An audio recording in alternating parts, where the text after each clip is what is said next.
You might not recognize it as Seth, but I want to read you something. A few months before I was born, my dad met a stranger who was new to our small Tennessee town. From the beginning, Dad was fascinated with this enchanting newcomer and soon invited him to live with our family. The stranger was quickly accepted and was around to welcome me into the world a few months later. As I grew up, I never questioned his place in our family. Mom taught me to love the Word of God. Dad taught me to obey it. But the stranger was our storyteller. He could weave the most fascinating tales. Adventures, mysteries, and comedies were daily conversations. He could hold our whole family spellbound for hours each evening. He was like a friend to the whole family. He took Dad, Bill, and me to our first Major League Baseball game. He was always encouraging us to see the movies, and he even made arrangements to introduce us to several movie stars. The stranger was an incessant talker. Dad didn't seem to mind, but sometimes Mom would quietly get up, while the rest of us were enthralled with one of his stories of faraway places, and go to her room, read her Bible, and pray. I wonder now if she ever prayed that the stranger would leave. You see, my dad ruled our household with certain moral convictions, but the stranger never felt an obligation to honor them. Profanity, for example, was not allowed in our house, not from us, from our friends, or adults. Our long-time visitor, however, used occasional four-letter words that burned my ears and made Dad squirm. To my knowledge, the stranger was never confronted. My dad was a teetotaler who didn't permit alcohol in his home, not even for cooking. But the stranger felt he needed exposure and enlightened us to other ways of life. He offered us beer and other alcoholic beverages often. He made cigarettes look tasty, cigars manly, and pipes distinguished. He talked freely, too much, too freely, about sex. His comments were sometimes blatant, sometimes suggestive, and generally embarrassing. I know now that my early concepts of the man-woman relationship were influenced by the stranger. As I look back, I believe it was the grace of God that the stranger did not influence us more. Time after time he opposed the values of my parents, yet he was seldom rebuked and never asked to leave. More than 30 years have passed since the stranger moved in with the young family on Morningside Drive. But if I were to walk into my parents' den today, you would still see him over in a corner, waiting for someone to listen to him, talk, and watch him draw his pictures. His name? We always called him Set. Television set. Set. So, and it's that, I don't know, it's done things to society, but it's not like we're going to stop watching TV, right? So what? I don't know. I think the EMP has to come first of all, um, because I think like I don't really believe in our ability to pull ourselves out of a free fall, like by an act of will or self will. I don't think that there's too much pull. Set has too much pull. Anything related to do with set has way too much power. And so I think, and this is kind of one of the wild cards that gets left off the table. Everybody talks about how we're going to do this and we're going to do that. We're going to assert our will and do this and this and this. But nobody ever brings up the fact that the sun might just belch on us a huge mass coronal ejection, or, somebody's going to drop an EMP. Would it be horrible? Absolutely. Would it be great? Possibly. So it's like I think that's really the only thing. I mean, it's kind of like the idea of hitting bottom, and nobody wants to hit bottom. Nobody actively seeks a bottom to stop. You know what I mean? I mean, some people seek bottoms. If you go to the Nameless video today, Chezi, hello. I think that's how I say it. It took me a minute. okay. Is this your rock bottom, Chad? Live streaming with Grim Grizz? This is the height of my experience today. A horizontal black screen versus a vertical black screen. Do you know where I started seeing the set go wrong. The first time I noticed my uh, uh, uh, a bad manifestation in the world with my experience with set was, I don't know if you've ever had this experience, but when I was a kid, I remember laying in front of the television, watching TV, and my mom was sitting behind me on the couch watching TV, or one of my parents, or both of my parents were back there watching TV with me. And then I went to go say something to them in response to something I saw on TV, but I turned around and nobody was there, and I felt ashamed of myself and weirded out. That Cause they were able to leave the room without you noticing because you were so entranced. right, and then and then there I am talking to myself, and then I'm kind of like feel weirded out and embarrassed, and I don't know. Did you ever have that experience? Hmm. I don't remember that experience. I remember being a remote control. I know more. One thing I am absolutely positive out of all the things I have been told in my life, none has been reassured to me more than that I make a better door than a window. I am positive of that. So, um, Hey, there's really something to that. I mean, even on a symbolic level, there's something to that. So, I there's mean, a thing I was thinking was like, since we can't defeat Set without an EMP, but see, I didn't get to raise the kids, but if I had, they'd know how to make EMPs. I mean, I don't have enough self-interest to learn to do it myself, but if I was, oh man. No, but assuming things don't burn down, we could approach this from the Galaxy Quest thing. I mean, it's like, so we got the thing where you take a million case studies and extract all the valuable stuff and put it into one story. Sure, that's fine. But there's something about how like the way the beast system works out is that if the advertisers just want eyeballs, what draws the most eyeballs is the most degenerative filth there is.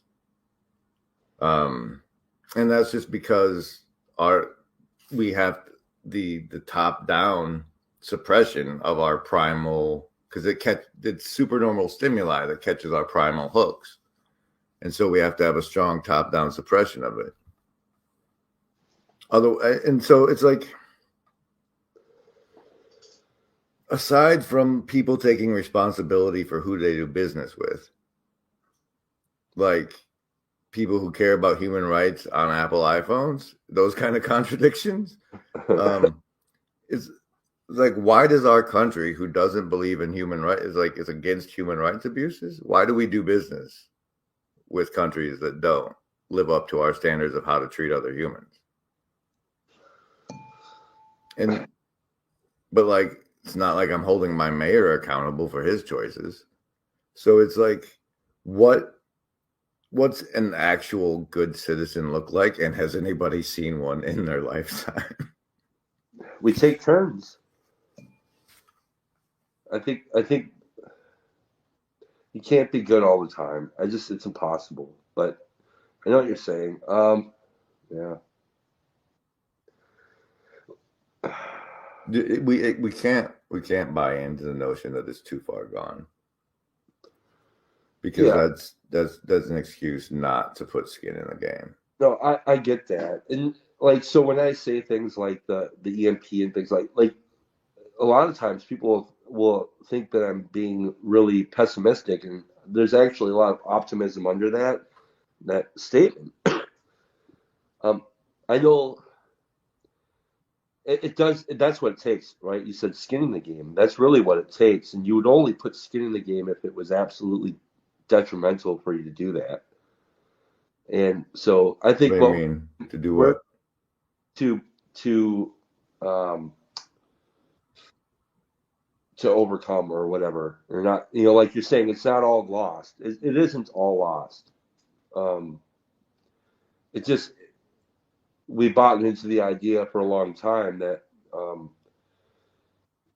I don't know, like there's been I don't know how to put this. Uh, Magic agrees with you. We do take turns because we can't all hold it together. But right. I mean, the baseline acceptability is like the way it broke in me on the way here was like, why should I when nobody else is? Like, it's been normalized that it's okay so long as you pay your taxes and go to work, whatever. That's the minimum requirement. That's the standard level of participation in our society, really. And then you get like the people that go to church are one layer up. They're Mhm. like one layer deeper part of the society. But like, I don't know, it feels like our species has been hit with weaponry. Yeah. Well, like you said, so church people seem to be one level up, and maybe what they have at the base of their at the real foundational base of their worldview is that we're never going to get it right all the time, but we never get to stop striving to get it right. And so it's like, like whereas I think the world I lived in, I didn't live in a world with a lot of churchy stuff, but I lived in a lot of cinematic worlds and like Nintendo, like where you can play like Mario Brothers, and then if you hit the game accidentally, if you touch the box wrong, it like buzzes out, or if you screwed up, you just go press restart and pull the game out and blow in it, and then stick it in there. Maybe put a butter knife in there, and you get to start over, but you're still always playing the same game. And I think about some of the maybe psychological or spiritual effects that sort of stuff has on us. I think of things like, what does it mean if in my whole life, when I go for any sort of picture with people, when they go to take a picture, they say cheese, and then I'm having a bad day, but I'm supposed to say cheese and smile, and so don't now I'm doing this, you know, this fake smile, and so I think about all like little things like that pile up and pile up. Living in a world where my heroes are all fictional characters living on the screens, and living in a world where I say cheese for the camera when I don't mean it, and I smile for fake when I don't mean it, and I can play games and press restart, and Santa Claus isn't real, and all this shit, like all this stuff. It's like, Oh, that stuff? You think that stuff is big? Dude, evolution plus slavery. I mean, it goes from like peasants to to like the field work, the plantations, to the coal mines, to oh my God, please put it up to 15 bucks an hour. We're like free range, choose your own owner slaves. yeah, yeah. And like that would be okay, except so much of what business is feeding off the worst nature of each other. Hmm. Well, yeah, that's scary to me too. My wife and I are just trying to figure out where we're headed in the future, and as far as finances and stuff, and like she's talking about solutions and stuff, and maybe things we could do, and I'm sitting there thinking, holy shit, I have to spend the rest of the next 20 to 25 years crawling on my hands and knees, paying into a pension that might not be there, and by the time I might not even make it. By the day I retire, I could just kick the bucket, and that's terrifying, dude. And so yeah, it is. It's a lot to cope with, man. Um, But we can just watch TV and it'll be okay. well, that's what I do. It's You so much. It's just getting through it. Life's it's like why the only the why of existence, as far as I can tell, is to give of life is to give the middle finger to entropy. Hmm. It's like we're gonna live anyway. It's Yeah.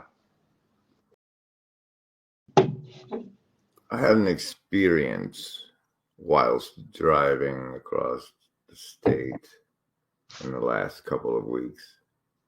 It was a morning and it was misty, and I came around the bend, and as the sun was coming up, it was coming up over the big stupid windmills. Um, it was just like really pretty. And I was thinking about like how in the timeline I'm from, Vervaeke's the philosopher king of the Church of the Optimal Grip. And I was like, well, what is the optimal grip? Like in that moment, I was thinking about it. And it was like gratitude is the ultimate middle finger for like the horror of the world. Like to be glad you're there anyway, regardless of the circumstance. If you have the internal capacity to turn your orientation to gratitude, regardless of the situation, it's kind of, it feels like a win button. Well, it's like the other day when I jumped on your stream and I was like, it was a bad day. I was having just like a stuck on me feeling, and I was like, I'm feeling like hell, man. And you said, go to Walmart and walk around, look around. And, it's funny, but there is something to that. But there's something also too. I think gratitude. I can tap into it, right? I can tap into, like, I can be grateful. But if I personally don't um, integrate gratitude as a set of actions in my life, I won't be able to just tap into it. So to me, gratitude is something. It's a reciprocal thing. Are you saying you don't have gratitude unless you remember, embody it? There is no agency. We want what's best for you. I think of farms, right? Because I went to my Alan Watts phase. I think it was either him or McKenna. I think it was him. Like there's this. I don't know. I assumed everybody that gets on YouTube long enough goes through a Terrence McKenna and Alan Watts phase. But he's like the planet peoples, like the same way an apple tree, apples, earth peoples. Oh, And like in that same way, we're probably being farmed. But to the extent, it's like, so what? It's like, have you ever seen that cartoon Watership Down? no, but I think my wife read some of that book with me.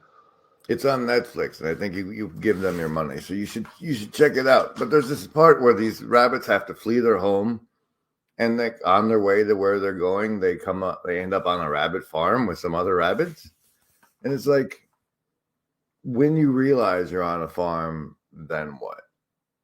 And is it just doing my brain and my social life and my mental health harm, having come to this realization that I'm peasant? It's like, I don't know. Well, yeah, no, I get it. I remember when I first heard the concept of that, like, scientists actually said that we could possibly be living in a simulation, and then I go to my wife and I say to her, "Holy crap! I was listening to Joe Rogan the other day, and there's this dude on there. He said that we could actually be living in a simulation. Isn't that crazy?" She's like, "So?" I was like, "What do you mean?" So she's like, "What difference would it make?" And I was like, "Whoa," because she was right. It's like, what's the difference? Right? I don't know. The difference is, if it's a simulation, it's a lot more, it's sufficiently easier for people to imagine there might be a way to interface with it that isn't readily apparent to people existing. Like the whole animal layer, like maybe because we can have intentions and prayer and stuff that actually interfaces with the source code. So it's like, I think it's almost like saying it's a simulation is a way for people to believe in God without admitting they believe in God. Right. Well, sometimes I mean, and ever since that conversation that her and I have had, there'll be moments that happen in life together, and we'll look at each other and be like, "It's a simulation," And because like I experience life in some very strange ways sometimes, like people can chalk them up to so-called coincidence, but a coincidence is like the way I see that is everything's happening together anyways. So Everything's a coincidence, Jackhole. right, and so but it is strange sometimes, but it happens so often that it doesn't really shock me anymore because it's like, well, yeah, I mean that's how. There's lots of really strange, and there's like this parallel thing happening somewhere, but sometimes we have eyes to see and ears to hear when it's happening, and it's cool, but I don't know, it doesn't explain it. I guess for me, it's kind of like a little bit of a wink, like it's all good, just chill, just keep doing what you're doing.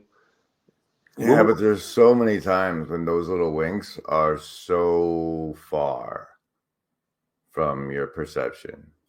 Like you get your orientation and attitude and alignment all bundled down so far down that like it a wink isn't going to get through your own funk. No, no, no. A wink doesn't solve the problem. It just, for me, it's been keep going.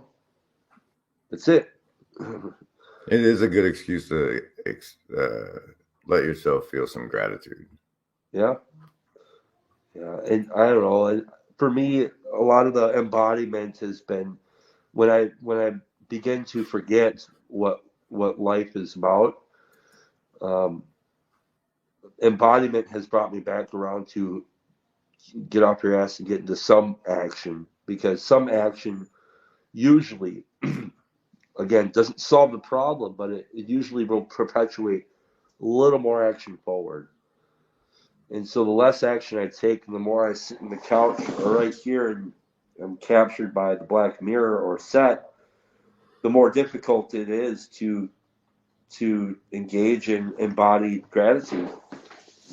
Ah, well, I can be grateful you're here with me, and we're being joined in the Hive Mind chat by so many wonderful people that we can come together to think and process and share each other's company, enjoy virtually, and that can be inspiring. Like the rest of what I face is solitude. Mm. So this little moment can give me the fuel I need to go do the dishes. And I think it has. And I want to thank you, Chad, for joining me here today. And for Jacob coming on earlier. Everybody else, thank you for being here. Chad, you want to say goodbye? Goodbye, everybody. Thanks for watching.